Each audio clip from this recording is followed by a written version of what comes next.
Welcome to Victoria's Diary. Video collection ko lang ito nang umuwi ako sa Antique. Ito yung beach ng Patria. Kasama ko yung pinsan ko, tsaka yung kapatid ko, si Kokok. Yan.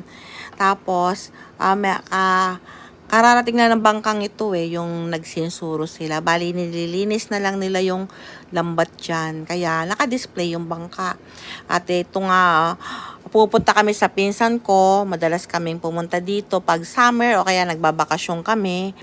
At yan nga, yung Patria. Lugar ng Patria, yung mga green na yan. Marami nakatira na rin dyan. At saka marami na rin mga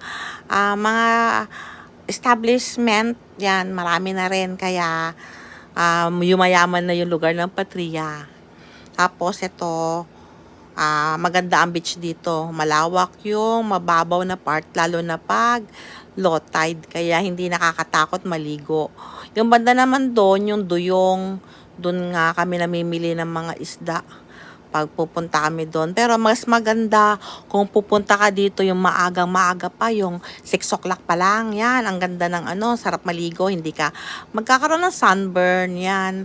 Tapos, dito lang kami, naliligo sandali, pero hindi lang kami nagtatagal kasi mainit na. Layo pa na lalakarin namin pa uwi.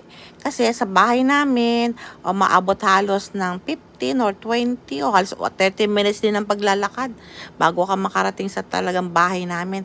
Ito kasi, sa likod nito, yung yung malapit sa bahay ng pinsan namin. Yun. Ilang minuto lang, nandito ka na. Hindi naman kami nag-i-stay sa kanila ngayon pero noon doon kami nag-i-stay sa kanya.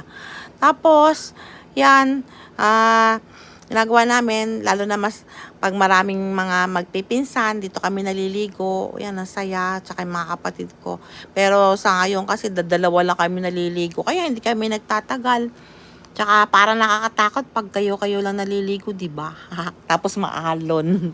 Mas nag-e-enjoy ka pag marami kayo magkakasamang naliligo, tsaka hindi mo napapansin yung init ng araw. Tapos pag ahon mo na, sunburn ka na.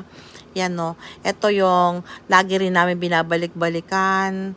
At itong lugar na to, tsaka yung beach na to, mas nag-e-enjoy ako doon kaysa sa ibang beach. Mas gusto ko dito kasi mas kabisado muna yung lalim at saka yung babaw ng beach dito. Yan, isa pa, malapit lang doon sa bahay ng pinsan ko. Pag anytime, pwede ka na umuwi, di ba? Kaya yan, sa susunod pa ng mga biyahe uli, babalik uli kami dito. Yan. Salamat sa panonood. Ang gagawin ko.